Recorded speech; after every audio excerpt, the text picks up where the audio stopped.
You ever meet someone who thinks they're a genius, only to realize they're spectacularly not? Well, welcome to the world of Americans trying to outsmart Brits in school. Yes, it's real, and yes, it's hilarious. Imagine someone confidently declaring that Shakespeare was that guy from England who invented the iPhone. True story, sort of. Welcome back to my channel. If you're new here, please subscribe. Like my video and turn on notifications so you don't miss our next update. It all starts innocently enough. You've got your classroom, your neat rows of desks, the faint smell of stationery, and a teacher who's clearly been through this routine 1,000 times. Then in walks an American student. They've got confidence. They've got energy. And oh, they've got absolutely no idea what they're walking into. They've come prepared to win in the most spectacularly misguided way possible. Take maths, for instance.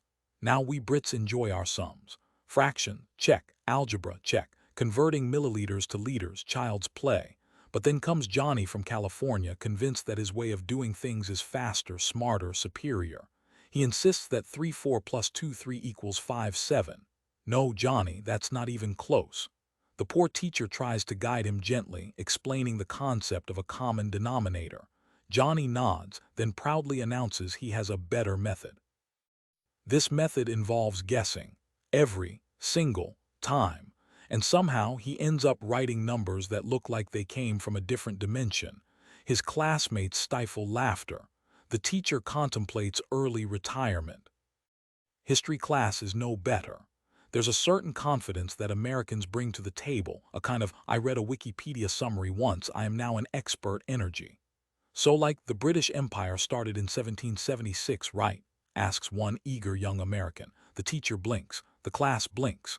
Someone whispers, 1776 is when America declared independence. Johnny, still convinced, says, yeah, but isn't that when Britain lost the war? And just like that, he's rewritten history in front of 30 horrified students. But it's not all bad. Sometimes their overconfidence is kind of charming. Like the time an American tried to solve a geography question about UK counties by pulling out a giant map of the United States. Trust me, he said, I've got a system. Spoiler, he did not have a system. He pointed at Kansas, claimed it was somewhere near Devon, and the entire classroom had to pause for 5 minutes to process the audacity. Language arts naturally is a battlefield. The British love their precision, their subtleties, their ironic understatements. Americans, they prefer enthusiasm, a lot of it. So I read Romeo and Juliet, one student proudly announces, and I think Juliet was kind of dramatic, right? Like she could have just talked to him on Instagram. There's a pause, a collective intake of breath. Then someone quietly whispers, Instagram didn't exist in 1597. But no one dares to correct the sheer confidence behind that statement. Science fairs. Oh, they're a gift. Nothing entertains quite like a group of Americans building a volcano project, insisting that the correct ratio of vinegar to baking soda is whatever looks cool.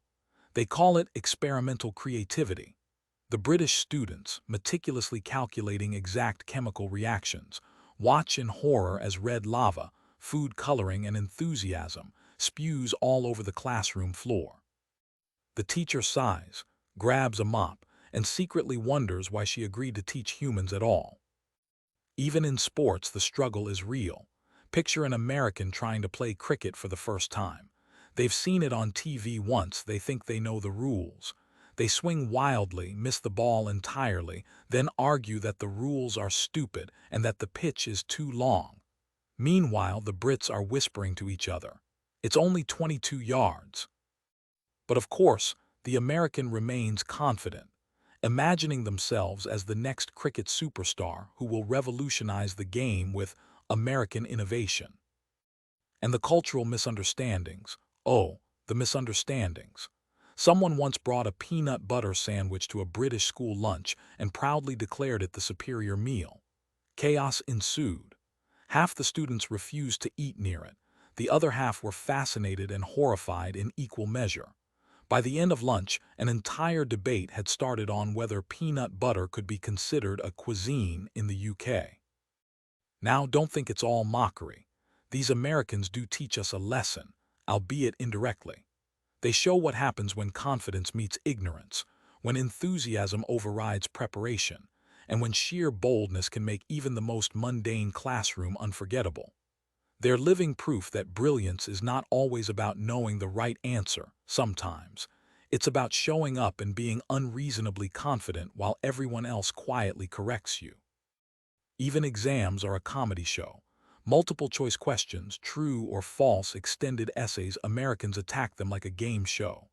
They circle answers wildly, invent formulas on the spot, and sometimes, against all odds, stumble into a correct answer purely by chance. The British students sit quietly, doing it the boring but correct way, while the Americans high-five each other for getting lucky. See, innovation, they cry, and the cycle continues. By the end of the school year, something remarkable happens. The Americans, despite all evidence to the contrary, feel they have outsmarted the system. The Brits, meanwhile, have developed a strange mixture of sympathy, amusement, and mild terror. They've learned that no matter how much preparation you have, nothing can prepare you for a determined American with Wi-Fi and misplaced confidence. And as the final bell rings, as the American walks out, backpack slung like a badge of honor, they leave behind a trail of chaos, laughter, and slightly scorched textbooks. You can't help but admire them. Brainless, overconfident, entirely self-assured. They may never pass the test properly, but they've certainly won in making school unforgettable. And honestly, isn't that what education should be about? So next time an American joins a British classroom, take a deep breath, smile politely, and brace yourself. Because you are about to witness a masterclass in misguided genius, enthusiasm without boundaries, and the art of being spectacularly, unapologetically wrong. And if you're lucky, you might just survive long enough to tell the story. If you've ever seen someone try to outsmart the system and fail hilariously, drop your story in the comments. Don't forget to like, subscribe, and hit the bell icon, because you never know when the next Johnny from California is going to walk into a British school and rewrite history again. Just when you think it can't get any worse, the Americans step up their game. Meet Sarah from Texas, who thought the British grading system was basically just a suggestion. She walks into an English exam and confidently writes that the theme of Macbeth is "Never trust your wife if she knows magic." She's so sure she's right that when the teacher raises an eyebrow, she whispers, "Seriously, she's shady."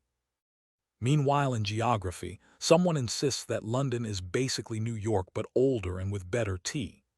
The British students exchange glances, half amusement, half despair, while the American proudly draws a map with London on the Atlantic Ocean because, look, it's more scenic.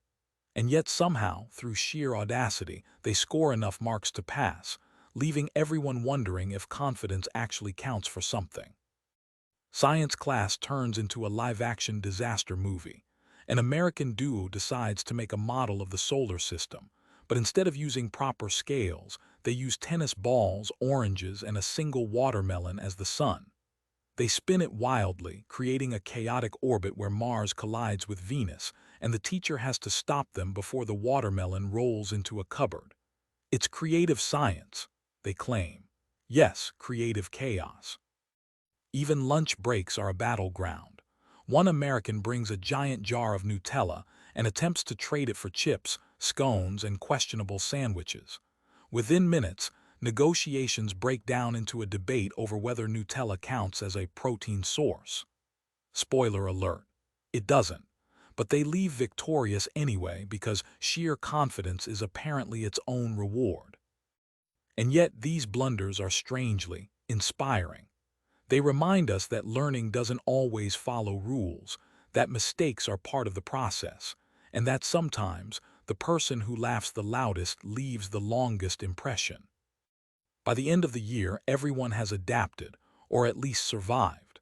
The Americans may never fully understand British measurements, literature, or history timelines, but they've mastered something equally valuable: chaos management. British students now know that no lesson is complete without a question like, "But what if the Magna Carta was signed in New Jersey?" Teachers, initially horrified, have developed a mix of admiration and fear. They've learned that explaining fractions to a confident American requires patience, humor, and sometimes sacrificial pencils. But in the process, the classroom has transformed. Laughter echoes, mistakes become stories, and even exams turn into unforgettable adventures.